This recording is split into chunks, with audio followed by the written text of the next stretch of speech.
पूरा यूनान एक व्यक्ति से डरता था।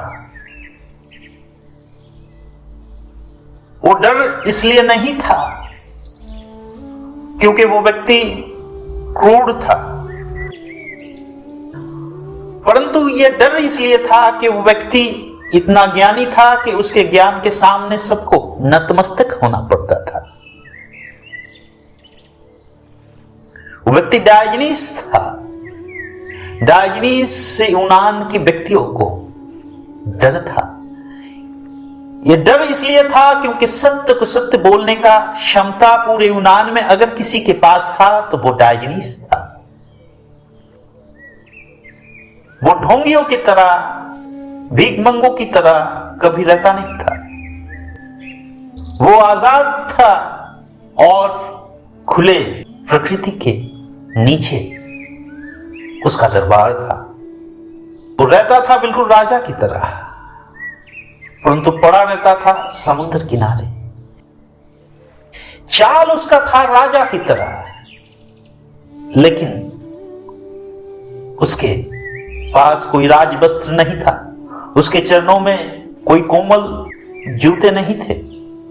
राजा की तरह उसके हाथों में तलवार नहीं था, परंतु उसके कंठ पर, उसके आवाज पर, उसके वाक्यों में वो तलवार था जो लोगों के विचारों को बिल्कुल विनष्ट कर पाता था। इसलिए पूरा यूनान अगर किसी से डरता था तो वो डायोजनीस था।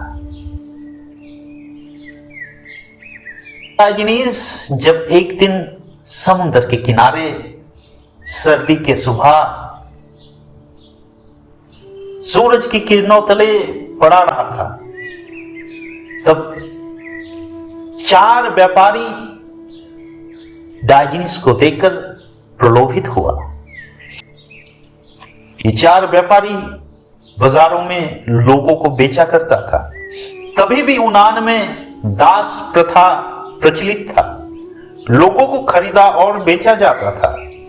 और डायोजनीस का चेहरा, डायोजनीस का शरीर इतना मजबूत था कि अच्छे दाम मिल सकते थे बाजार में। वो 4 व्यापारी कभी डायोजनीस को जानते नहीं। जब देखा एक फकीर की तरह आदमी पड़ा है, सोचा शायद ये व्यक्ति मान जाए, इसको हम बेच दे। इसकी शायद जरूरत हो पैसे की तो ये खुद को बेच देगा। और लोग खुद को बेचते थे पैसों के लिए। लोगों के पास काम नहीं था, पैसा नहीं था। डायोजनीस का शरीर तो बहुत हट्टा कट्टा था, परंतु कोई वस्त्र नहीं था, कोई साज नहीं था। सोचा ये कोई फकीर होगा, इसके पास पैसा नहीं, पैसे का प्रलोभन देकर इसको शायद हम बेच पाए। लेकिन उसके लिए इसको तो बाजार तक लेके जाना है। वो कैसे लेके जाएंगे? व्यक्ति हट्टा कट्टा मालूम पड़ता है, और अगर राजी ना हुआ तो हम सब पर भारी पड़ेगा। इसका शरीर ऐसा है कि कभी भी हम चारों को एक साथ मार सकता है। अब करे तो करे क्या? तब 4 व्यापारी ये ठीक किया कि व्यक्ति जब सो जाएगा तब इसको पकड़कर बाजार में लेके जाएंगे और नीलाम में बेच देंगे। इसलिए वो लोग दूर पेड़ के पीछे अपेक्षा करते रहे कि कब डायोजनीस सो जाए। परंतु मजे की बात तो यह थी कि डायोजनीस को उनकी बातें सुनाई दे गया था। फिर डायोजनीस 4 व्यक्ति को बुलाया, पूछा कि मामला क्या है? बड़े दुखी नजर पड़ते हो, जरा मुझे भी बताओ। अगर तुम्हारा दुख थोड़ा मैं भी कम कर पाऊं तो मुझे बहुत आनंद मिलेगा। इतना दुखी मत रहो, खोल के बोलो, बात क्या है? 4 व्यापारी तब डायोजनीस का बात सुनकर प्रफुल्लित हो गया। ये व्यक्ति तो राजी है, ये व्यक्ति तो सहायता करने के लिए बिल्कुल राजी है। अब इससे क्या छुपाना? वो 4 व्यक्ति अपने बारे में बोला कि हम लोग व्यापारी हैं, हम बाजार में लोगों को खरीदा और बेचा करते हैं, और अगर आप राजी है तो कृपया हमारे साथ बाजार चलिए, नीलाम में हम आपको बेच देंगे। इससे द्वारा हमें अच्छा मुनाफा होगा और आपको भी अच्छा मूल्य मिल जाएगा। डायोजनीस बोला, ये छोटी सी बात है, इसके लिए परेशान हो? ये भी कोई बात हुई? अरे पगले, पहले आकर मुझे कह देते, इसमें डरने का बात क्या था? अभी और डरो मत, मेरे पीछे आओ, मैं तुम्हें तुम्हारा इच्छा पूर्ण करने के लिए सहायता करता हूं। डरो मत, मेरे पीछे आओ।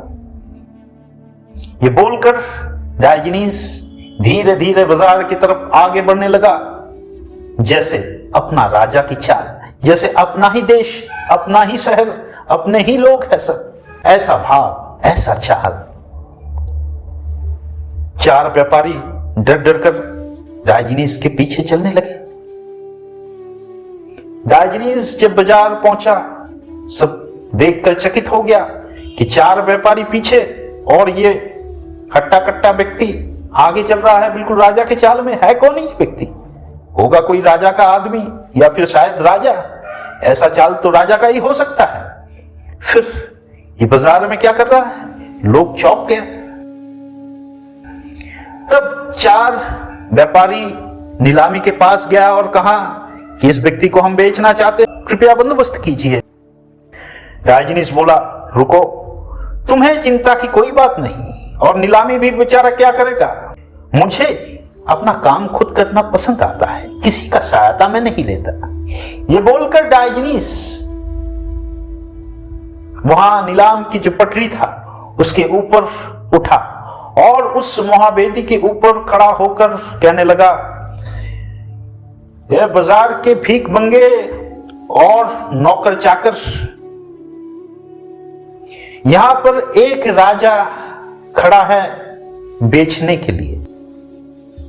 अगर किसी को मालिक चाहिए, किसी को प्रभु चाहिए, किसी को राजा चाहिए, तो वो मुझे खरीद सकता है। बाजार में पहली बार कोई राजा बिक रहा है, कोई मालिक बिक रहा है, कोई प्रभु बिक रहा है।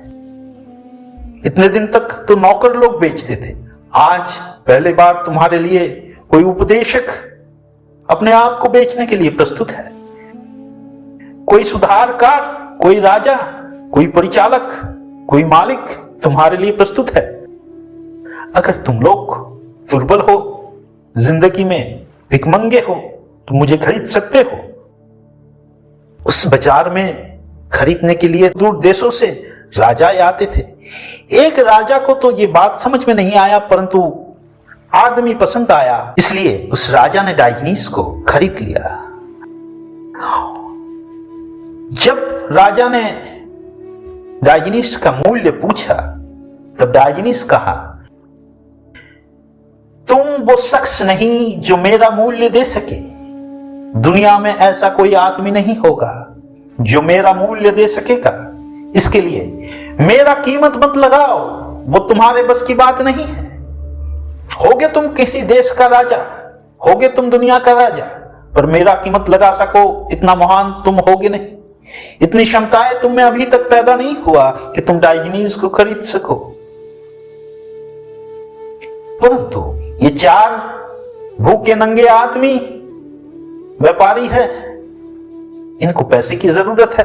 बहुत करुणा से ये लोग मुझे यहां तक लाया, इसके लिए अगर तुम्हें ठीक लगे तो कुछ इन लोगों के हाथ में दे दो और ये लोग खुशी खुशी घर लौट जाए। राजा चार व्यापारियों को पैसा दिया और फिर डायोजनीस को लेकर अपने साथ दूर देश के लिए निकल पड़ा। रास्ते में चलते चलते डायोजनीस के साथ कुछ ऐसी मुलाकात, कुछ ऐसी बातें गहन हो गई जहां पर वो राजा बिल्कुल तटस्थ हो गया। कहा जाता है कि राजा का मन इस तरह से परिवर्तित हो गया कि राजा डायोजनीस के पैरों तले गिर गया और कहा कि प्रभु मुझे क्षमा कीजिए, मैं इस योग्य नहीं हूं कि मैं आपको अपने साथ रख सकूं, आपको खरीद सकूं। कृपया मुझे क्षमा कीजिए, मैं अभी आपको मुक्त करता हूं, आजाद करता हूं। ये बड़ा पाप हो जाएगा, बड़ा अनर्थ हो जाएगा। परमात्मा मुझे कभी क्षमा नहीं करेंगे कि ऐसे महान व्यक्तित्व को, ऐसे आजाद चित्त को मैं अपने कैद खाने में, अपने छोटे से राज दरबार में लेके स्थान रखूं। आपका जन्म हुआ है आजादी के लिए। आप आजादी का चिन्ह है, आप आजादी का मोहर है। भला आपको जो कैद करेगा उससे बड़ा पापी इस जगत में और कोई नहीं होगा। कृपया मुझे इस पाप से मुक्त कीजिए और आप आजाद हो जाइए। कहा जाता है उसके बाद उस व्यक्ति ने कभी किसी व्यक्ति को खरीदने की कोशिश नहीं किया। यूनान में व्यक्तियों को खरीदना बेचना भी धीरे धीरे बंद होने लगा। मैं कहता हूं आजादी कहीं बाहर नहीं है। मैं कहता हूं आजादी बाहर ढूंढने से कभी नहीं मिलेगी। ई.टी. हिलिसन की जैसी महान व्यक्तित्व इस दुनिया में कोई दूसरा पैदा नहीं हुआ। ई.टी. हिलिसन कहती है कि जेल के इस पार हो या फिर उस पार, कोई भी जगह मेरी आजादी को नहीं छीन सकता, ना किसी और की आजादी को छीन सकता है, जब तक तुम्हारे अंतरात्मा में, तुम्हारे भीतर एक घर मौजूद है। तुम्हारा रहने का जगह बाहर नहीं, तुम्हारा रहने का जगह अंदर है। चाहे तुम राजा के घर में हो, चाहे तुम झोपड़ी में हो, बस रहना तो रहना है।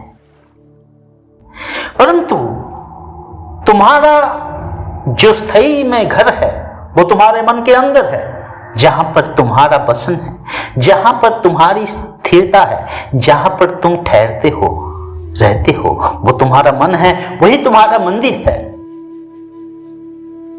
उस मंदिर में जो राजा बन गया वो बाहर राजा ही रहे या फिर गुलाम रहे, उसमें कुछ आता जाता नहीं,